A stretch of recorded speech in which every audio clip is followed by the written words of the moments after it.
Class 9th के अगर हम बायोलॉजी में बात करते हैं सेल ऑर्गेनेल्स का, तो उस सेल ऑर्गेनेल्स के अंदर एक टर्म आते हैं, वो हैं गोल्गी एपरेटस।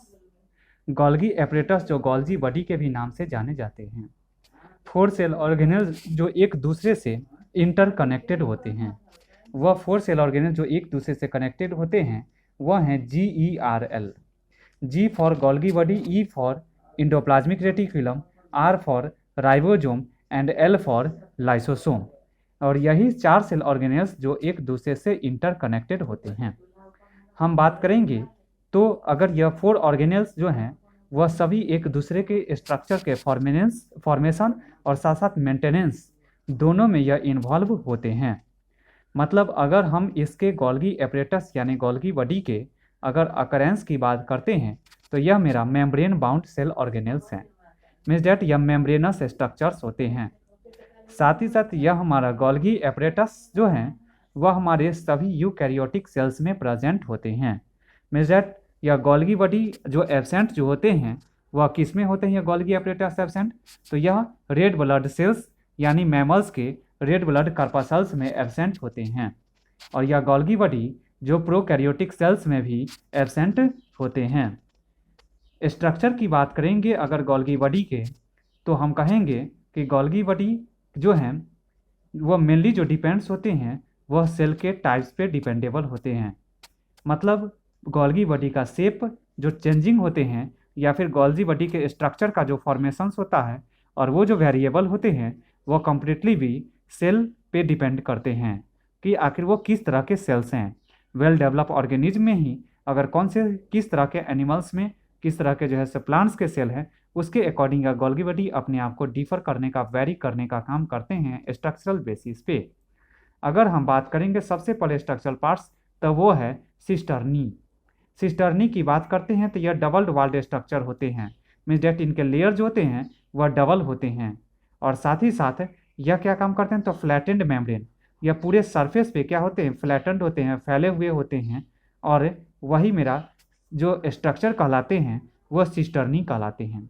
सिस्टर्नी जो हम कहेंगे यह सैक लाइक स्ट्रक्चर के रूप में भी होते हैं।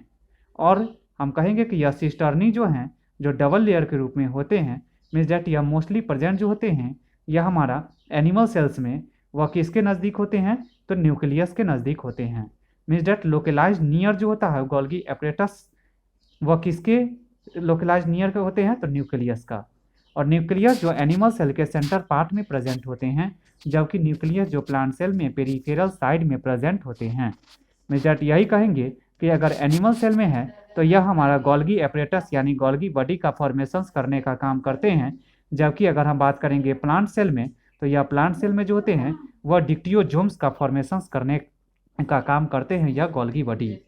मीन्स डैट कह सकते हैं यह गोल्गी बॉडी जो सेल से एक्सक्रीटरी मतलब एक्सक्रीटरी प्रोडक्ट, टू टाइप के प्रोडक्ट्स होते हैं, एक एक्सक्रीटरी प्रोडक्ट और एक सेक्रेटरी प्रोडक्ट। सेल के फॉर्मेशन होने के बाद में जो वेस्ट मटेरियल्स रिमूव्ड आउट होते हैं वह सेक्रेटरी प्रोडक्ट कहलाते हैं। और उस तरह के सेक्रेटरी प्रोडक्ट को रिलीज आउट, रिमूव्ड आउट कराने का जो काम करते हैं उस प्लांट सेल में और एनिमल सेल में वह हमारा गोल्गी एपरेटस करते हैं। और प्लांट सेल में वही हमारा डिक्टियोजोम्स के फॉर्म में करते हैं।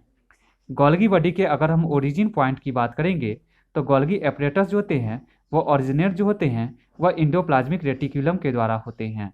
Means that smooth endoplasmic reticulum जो गोल्गी बॉडी के स्ट्रक्चर का फॉर्मेशंस करने में इन्वॉल्व होते हैं, क्योंकि चार सेल ऑर्गेनेल्स एक दूसरे से जुड़े होते हैं, जिसमें एक मेजर सेल ऑर्गेनेल्स जो होते हैं वो हमारा इंडोप्लाज्मिक रेटिकुलम भी होते हैं गोल्गी बॉडी के स्ट्रक्चर्स के फॉर्मेशन करने का। क्योंकि स्मूथ इंडोप्लाज्मिक रेटिकुलम हो या फिर रफ इंडोप्लाज्मिक रेटिकुलम हो, दोनों में सिस्टर्नी प्रेजेंट होते हैं as a flat like structures के रूप में। और ठीक उसी तरह से गोल्गी बॉडी में भी फ्लैट लाइक स्ट्रक्चर्स के रूप में सिस्टर्नी ही प्रेजेंट होते हैं, जिस वजह से कह सकते हैं कि यह दोनों सेल ऑर्गेनल्स एक दूसरे के स्ट्रक्चर्स के, means that flat like structures के फॉर्मेशन करने में कम्प्लीटली भी इन्वॉल्व और डिपेंडेबल होते हैं। अब बात करेंगे इस गोल्गी बॉडी में, तो गोल्गी बॉडी में जो होते हैं वह दो डिस्टिंक्ट फेज भी होते हैं। मतलब दो डिस्टिंक्ट फेजेस का मतलब होगा कि दो अलग अलग साइट पे यह गोल्गी बॉडी जो अलग अलग साइट जो अलग अलग नेम से जाने जाते हैं। मिस्टर तीन चीज़ यहाँ पे हम लोगों को ध्यान देना है। एक जो हमारा यहाँ पे आएगा सिस फेज और एक ट्रांस फेज आएगा। तो यह हमारा दोनों जो है वो हमारा एक अपर पार्ट्स के फेज हो जाएंगे और एक हमारा लोअर पार्ट्स का फेज होगा, जो डिस्टिंक्ट शो करेगा किसके, तो गोल्गी बॉडी के स्ट्रक्चर का। हम कहेंगे कि यह गोल्गी बॉडी जिसका स्ट्रक्चर जो इस तरह से यह फ्लैटेंड है, फैला हुआ है सतह की तरह ऑन द सरफेस के फॉर्म में पर, और साथ ही साथ हम कहेंगे कि यह फ्लैटेंड के साथ में यह हमारा क्या काम करते हैं, तो यह दो जो हमारा है यह फ्लैटेंड पार्ट्स जो सिस्टर्नी का, वह दोनों जो हमारे जोड़ने का जो काम कराते हैं वह हमारा इंटरसिस्टर्नल लैमिला कराते हैं। हम कहेंगे इसी में एक फेज जो ट्रांस फेज होते हैं और एक फेज जो सिस फेज होते हैं। हम कहेंगे इसी में कुछ एस्फेरिकल लाइक हमारे स्ट्रक्चर्स प्रेजेंट होते हैं इस गोल्गी बॉडी में, जो वेसिकल्स के नाम से जाने जाते हैं। हम कहेंगे कि यहाँ पे वेसिकल्स जो होते हैं वो फ्यूज करते हैं कहाँ पे, सिस फेज के दौरान, जब दो हमारे क्या करते हैं कि वेसिकल्स एक दूसरे से फ्यूज करते हैं, मीन्स डैट या सिक्रेटरी प्रोडक्ट को खींचने का, ड्रॉन कराने का भी काम करते हैं।